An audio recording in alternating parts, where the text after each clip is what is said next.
Hello everyone and welcome back. I am Duke Silver. Today we're going to be playing Sundiata. I'm not sure if I'm saying that right, but this is the new hero that was introduced the previous patch. Basically you get a Ascendance at the start of the game and also one when you reach 8 HP. So like a more powerful version of a hero from SBB, Gwen, which I was a big fan of. Actually, Gwen was my first hero that I ever purchased in SBB, so I'm excited to see this hero here. And yeah, I think there's a couple different sort of already agreed upon ways that you can play it. Like I think a lot of people just like to force fluffs with Sundiata, but also you can fire off a knighthood on say like a wizard's familiar or not wizard's familiar, an owl familiar, owl apprentice, or say like a smiling sprout, which has recently been buffed.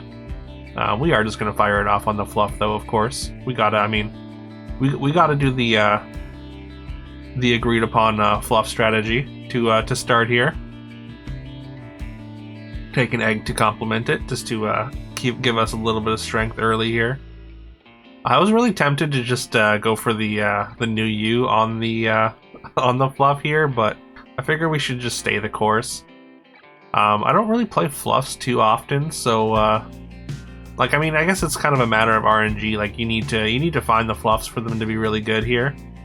So I did take an experience spell here, kind of hoping to find the higher level fluffs earlier, but also like it does kind of disincentivize us to roll. So that's maybe a little bit counterproductive, especially since we don't have any fluffs in our shop. So we got to take a roll. That burns one of our rolls already. We only have 2 left. I think we're just gonna take a cat here, cast a spell, so we're not burning another roll this turn. We'll see what we get next turn. Gonna continue getting our eventual fluff scaled with our golden fluff here. Once again, no fluffs in the shop, so I think we're just gonna fire off some rolls here. I think we're just gonna have to not worry about this XP anymore. I mean, it's maybe a waste of 5 gold just because we didn't really find anything super exciting ahead of schedule. But yeah, I think in the interest of actually making our board better, we do need to find some rolls, or we need to fire off some rolls here. A lot of the 4s are like pretty unexciting. You kind of like a lot of them just really want you to be in specific builds or have specific comps already. We do find 2 fluffs after burning our rolls, so we lost our XP, but we did find some extra fluffs, which does give us a decent amount of stats. So I think overall it's probably worth it. Unfortunately, we do lose this fight. We are kind of dropping some HP at this point, but we're not in too rough a shape yet. Again, we're just basically like this. The rest of this game is just going to be rolling for fluffs. So, and hey, there's a fluff. I mean, it's a newly changed fluff as well. It looks like we got some fluff competition here with Bearskin. They've also got 3 fluffs, but well, I guess we have 4 now with the sheep. Once again, we take some damage. We're losing some HP. Not looking super hot, but we do get to level 5 1 turn early here, and we are gonna find a couple of purple fluffs, which is gonna be really nice. Of course, we're gonna put the golden one in between the fluff, so that gets the double support. But yeah, that's actually a pretty big power spike for us here, which is very much needed, as we were hemorrhaging life pretty badly there. We are bottom board currently. Fortunately, we're not 8th place, so that's a win. And again, we're just gonna be looking aggressively for fluffs here. Decided to jam the XP spell just to see if we can get to 6 and find a blue fluff early. That would be ideal. There's a pretty big board on the other side of the battlefield here, but fortunately we're still our fluffs have grown big enough that we're able to compete. We're gonna take a crescent blade, because if we do find the blue fluff, then those extra slays are going to translate to extra scaling for us. Considered the woman in the moon, but we need to find the blue fluff first, I think. We are on 6, 2 turns early, so Hopefully we've got a little bit of leeway here. Unfortunately, we do run out of gold, but we do find another green fluff to go with our collection here.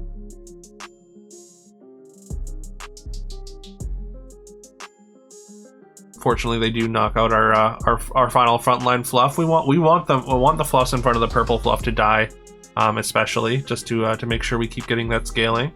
If we come across a weak opponent and don't get scaling on one turn, like that could be enough to kind of neuter us and potentially lose us the subsequent fight. We're gonna in the interest of scaling, we're gonna take a Merlin here, which is gonna basically double the boost power on our purple fluff. So instead of getting 2 times for every dying breath, it's gonna be 4 times, I believe. So yeah, each of the fluffs that are in front of the purple fluff are gonna trigger 4 times each time they die. I think it's 4 and not 5, anyways. Like I don't think it adds on top of it.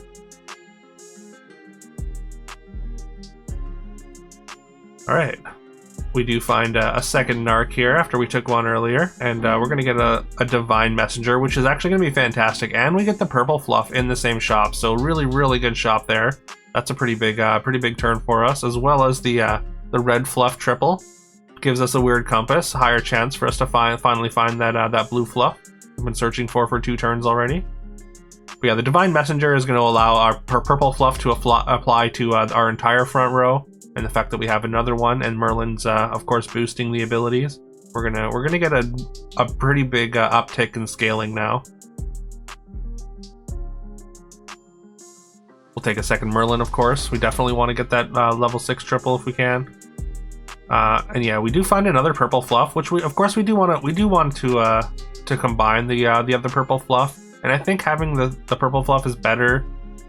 Well, it's less scaling overall, but the purple fluff is big in itself. So we get a little bit more numbers on the board just for this turn, which I think is important, as we are at 9 HP now.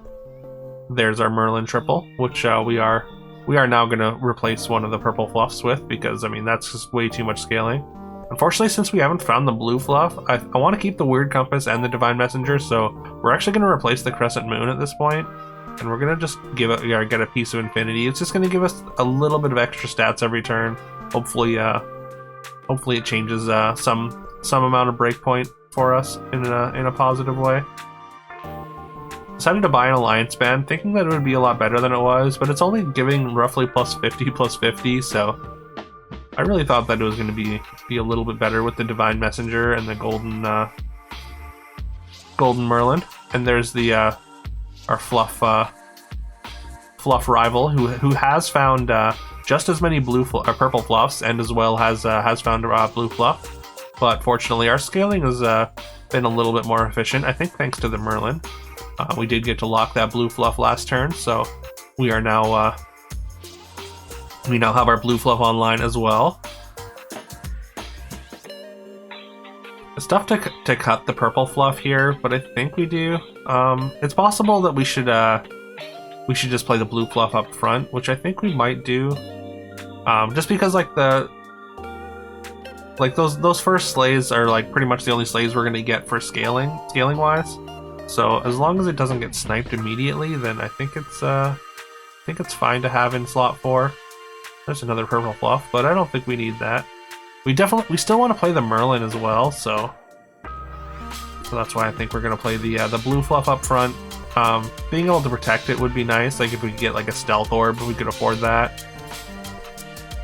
It's a pretty big dwarf board, honestly. Here we got the Tinkerbell Odysseus combo over there. Combat RNG goes about as well as we could hope, allowing our blue fluff to survive to the end, and we get the win with our golden Merlin standing tall there. We get to triple up our green fluff, which is, I mean, it's going to increase our scaling a little bit. It's not a huge upgrade, but it's not such a big gold investment, so that's fine. We get to skip, of course, and there's another blue fluff, which we are going to happily take here. There's an Ascendance, which I did consider locking for. Also, we do get an ascendance once we drop below 9, and so I'm gonna have to take the Demon's Deal here, take 2 damage, a recent change, so that they made Demon's Deal take 2 damage. You take 2 damage for 1 gold now, so it's a pretty what do you call it? Pretty steep cost for that gold, but we actually wanted to get under 8 anyways, and we get the ascendance, and I just fired it off on the blue fluff here. I think that's fine. We're gonna lock the aura amplifier. And it's either going to go on the blue fluff or the Merlin. It might be actually Merlin. I'm not sure if that's necessarily correct, but that's going to basically enhance the other 2 purple fluffs anyways. And hopefully that does something or that helps our scaling kind of surge past the opposing fluff player, which looks like is going to be our finals opponent here. Unfortunately, we don't lose any of our fluffs here, but we do get some slays at least. So we're still getting good scaling from our slays. I'm not actually sure how this works, but like I'm not sure if the purple fluff boost applies to the slays that you get from the blue fluff. Like when you slay, it says trigger the dying breath, but purple fluff says trigger your dying breath multiple times. So I'm not sure if when you slay, the purple fluff is enhancing the slay, so that like when you slay, it's like it's triggering the dying breath multiple times. It might be, because we are getting quite a few stats off of each slay, so I guess that would make sense. Things get a little bit hairy there, but we do manage a tie. We can't afford to lose any fights, because if we lose a single fight, we are dead. That is kind of a risk that we took by dropping ourselves down to 7. At least like above 7, like you have a chance of potentially surviving a combat if there's not a golden unit left over.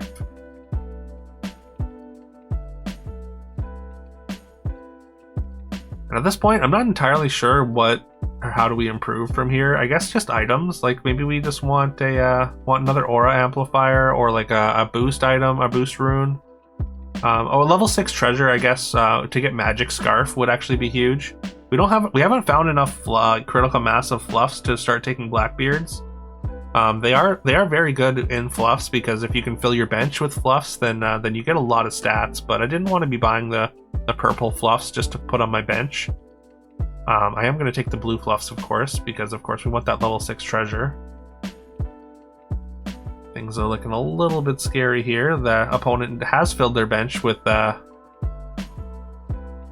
fluffs, as their Blackbeard is very big, but we still managed to tie. Actually, a little bit handier than last time. Our fluffs are slightly bigger than theirs. Unfortunately, no magic scarf, but we do get mage gloves, and I think we're going to get another compass. I'm not sure that's actually correct. Maybe we should have got rid of the piece of infinity. That scaling's probably just not doing enough. And we're just not going to lock the other blue fluff here. I was gonna roll out of this shot, but I kind of want to save the dramatic reveal for next turn. If we get another tie here, then I kind of want to change heroes and see if we can get like a Fisher King or something, or like a Savitri. There's a lot of really good heroes that we could potentially swap into here. So, but fortunately for us, we don't actually need to do that, as our scaling just way more efficient than the opponents, and we end up just crushing their actually really large Blackbeard there. Our front line kind of crashed into the Blackbeard, but I guess our stats from all that scaling made our back line just big enough. So that was like almost a 3,000 Blackbeard, but yeah, our fluffs overcome. So yeah, there we go. Some classic Sundiata fluffs for you. Yeah. Sorry, the uploads have been very sparse lately. To be honest, like I've just been like kind of a little bit uninspired to make I guess FTF content. Like I kind of feel like a lot of the games play out really similarly. So like the games that I'm recording and like the wins that I'm getting, I just like, it just doesn't seem like there's anything interesting happening. So I'm gonna try and get like some games with like the new heroes and whatnot. And like I mean, if I do get games with like level 8 treasures, then those could be fun to upload. But I think things are gonna be a little bit sporadic for now. Yeah, I don't know. Just I think